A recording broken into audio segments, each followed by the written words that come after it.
Hi there, today I'm going to show you how to make a good sound for your microphone when you want to make a recording for a podcast or YouTube video.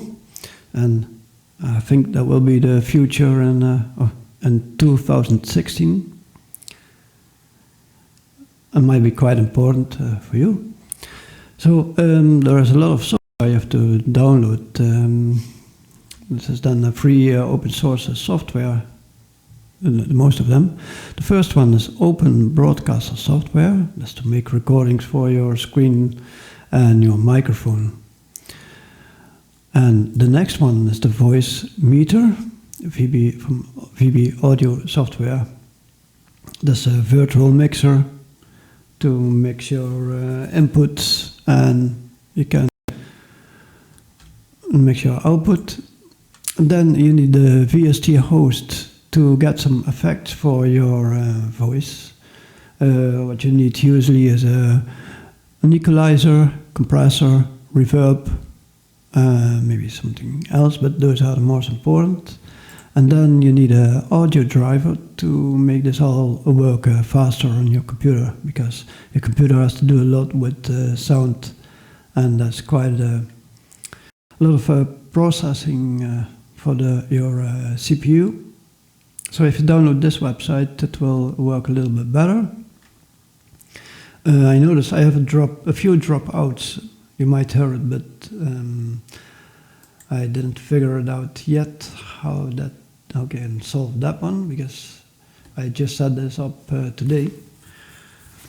But to save you some time, I can show you how you can figure that out.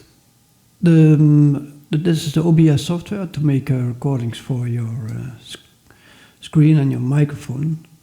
You can, when you click on the plus, you can select an input, and you want to have your window capture or your your audio input. That's your microphone, and then you see here the bar. You check it.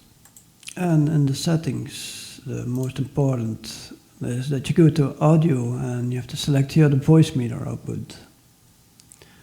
That's the most important setting. And I think the default settings are quite okay.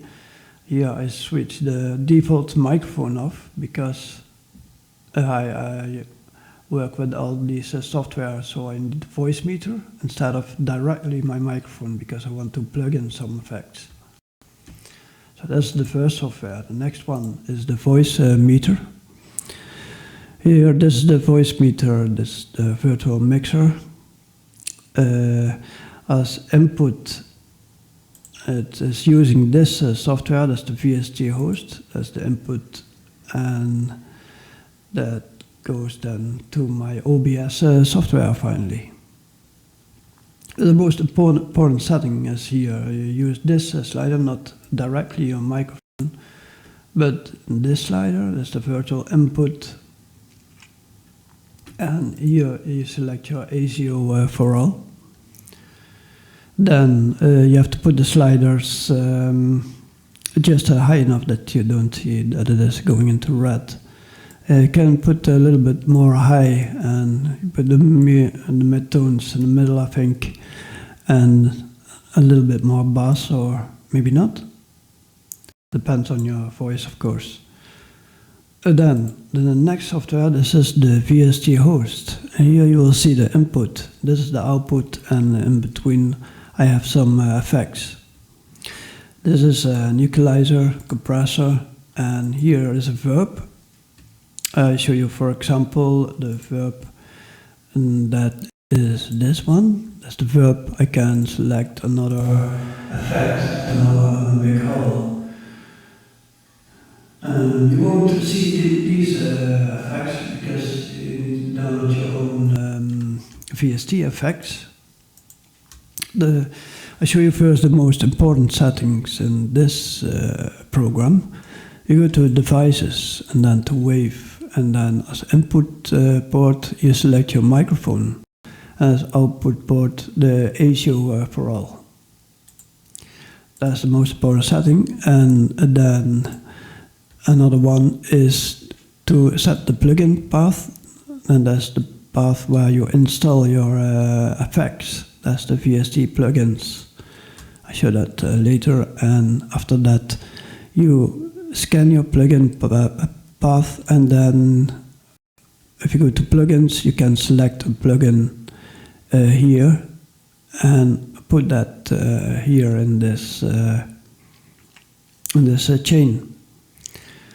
After you plug in an effect, you have to right click on it, and then you can define how you want to have it plugged.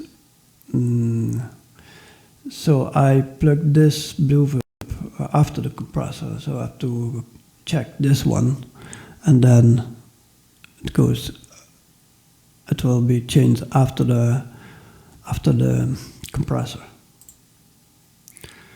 So those are the most important settings here. Then the next one, that's the ASIO for all. That's this software, that's the audio driver. And then I'm not sure if I showed you this one already.